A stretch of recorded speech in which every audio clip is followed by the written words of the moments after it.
Hello students, मैं विशाल गुप्ता आपका teacher. आज मैं आपको क्लास 12 सब्जेक्ट अकाउंटेंसी के chapter dissolution of A partnership firm from the book of T.S.. Grewal का क्वेश्चन नंबर 5 एंड 6 कराने जा रहा हूं। स्टूडेंट्स, ये है मेरे पास बुक क्लास 12 की टी.एस. ग्रेवाल की accounting for partnership firm volume 1, जिसका एडिशन है 2021 का। इसका 5th और 6th क्वेश्चन मैं आपको करवाने जा रहा हूँ। मैं अभी आपके लिए 5th क्वेश्चन की स्टेटमेंट पढ़ने जा रहा हूँ। ये देखिए, ये बुक का question number 5th।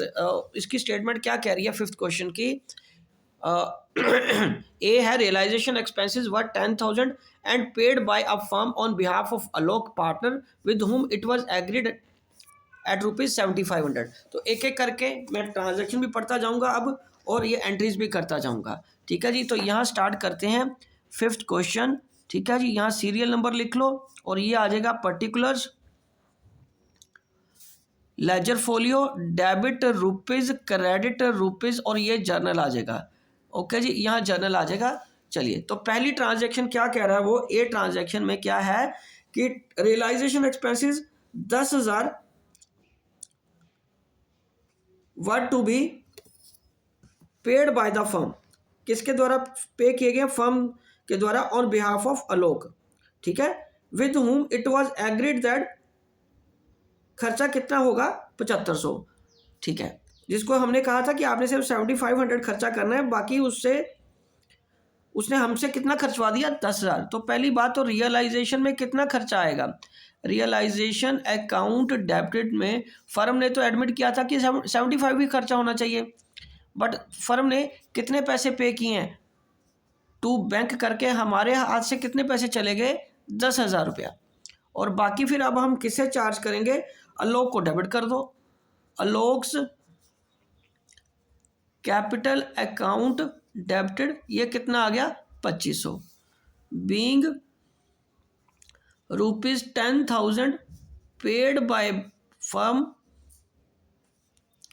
On behalf of Alok to whom it was agreed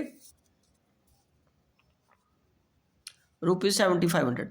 उसके साथ एग्री हुआ था कि हम 7,500 रुपये आपको देंगे, बट उसने हमें कितना खर्चा करवा दिया? हमारा 10,000 का, तो बाकी 2,500 उसको डेबिट कर दो।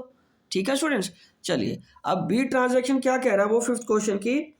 Realisation expenses were 5,000 and it was agreed by the firm that the firm will bear 2,000 and balance by the partner. ठीक है, रियलाइजेशन एक्सपेंसेस कितने हुए हैं? 5,000 के। It was agreed that the firm will bear 2,000 and balance by the partner.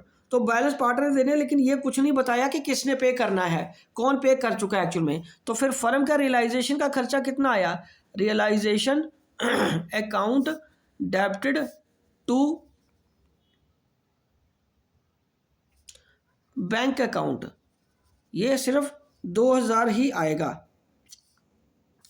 ठीक है, 2,000 ही आएगा।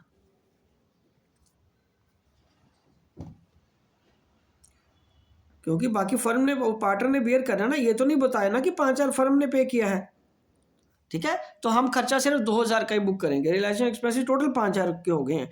It was agreed that the firm will bear 2,000। ठीक है, तो ये एंट्री आ जाएगी, being ₹2,000 to be borne by firm and remaining by partner. तो बाकी पार्टनर अपनी उसके खर्चे हैं, फर्म का उससे कोई लेना देना नहीं है। हाँ, अगर उसने फर्म ने बता दिया होता कि सारा खर्चा फर्म ने पे किया, तो फिर मैं यहाँ 5,000 की एंट्री करता और बाकी 3,000 उसके कैपिटल में डाल देते हैं। ठीक है, और सी है, dissolution expenses of ₹10,000 were paid by Amit a partner on behalf of firm. तो ठीक है, यहाँ तो अब सिंपल हो गया। डिसोल्यूशन का खर्चा मतलब रियलाइजेशन अकाउंट को हम क्या करेंगे? डेबिट कर देंगे। और खर्चा किसने किया है? वर पेड बाय अमित, तो अमित के खाते में पैसा डाल दो। अमित कैपिटल अकाउंट, ठीक है, उसके खाते में पैसा कितना डालना? अब हमें 10,000, तो उसके अकाउंट में 10,000 डाल दो। Being dissolution expenses paid by partner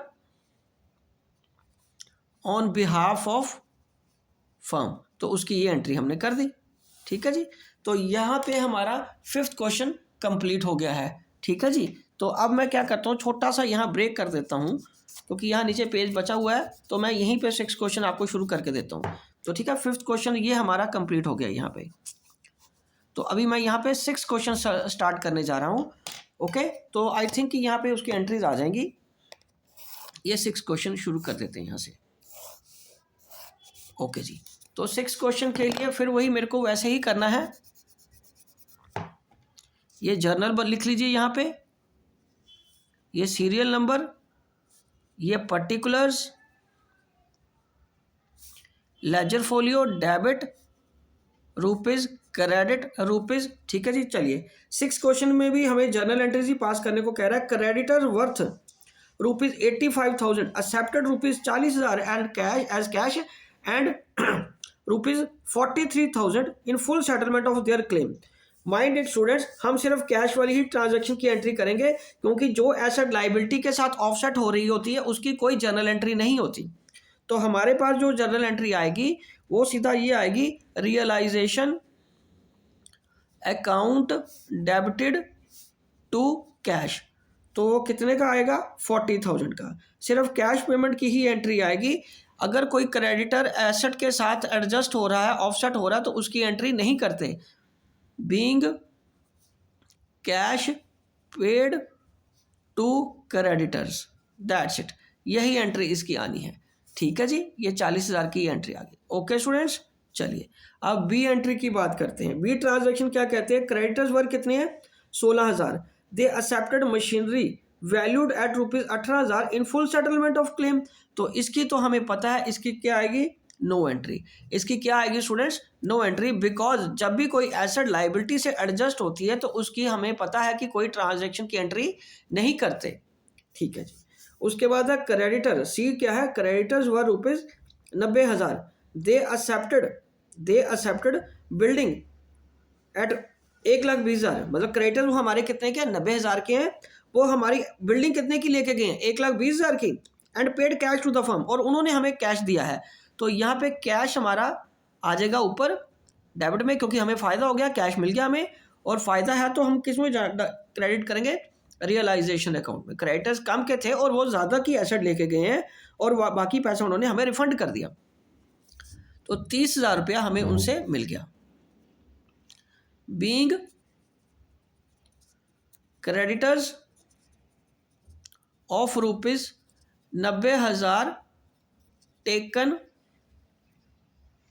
building for rupees 1,20,000 and paid rupees 30,000 to the firm, okay जी, ये एंट्री आएगी। दूसरे की कोई एंट्री नहीं थी। ये 3 एंट्रियाँ, मतलब 3 ट्रांजैक्शन की ये 2 एंट्रीज बनी। तो चलिए स्टूडेंट्स, मैं एक बार आपको ये दोबारा ये दिखा देता हूँ। दोनों क्वेश्चंस की एंट्रीज आप अच्छी तरह समझ लीजिए। मैं स्लो करके आपको धीरे धीरे करके इसको एक बार दोबारा एंट्रीज दिखाता हूँ। आप अपनी कन्वीनियंस के हिसाब से अंडरस्टैंड करिए क्वेश्चन को, और फिर भी अगर कोई डाउट रह जाता है तो आप मेरे को कमेंट्स में अपना क्वेरी भेजिए, मैं उसको सूटेबल रिप्लाई दे दूंगा। ठीक है जी, ये रहे आपका 5th और 6th क्वेश्चन। तो स्टूडेंट्स, इसी के साथ ये दोनों क्वेश्चन कंप्लीट होते हैं और मैं ये वीडियो भी यहीं कंक्लूड करता हूँ। आई होप कि आपको ये अच्छी तरह समझ आ गया होगा। आप बाकी क्वेश्चंस के लिए मेरे चैनल को सब्सक्राइब कर लीजिए और वीडियोस वहाँ से देखते रहिए। ओके जी, डन।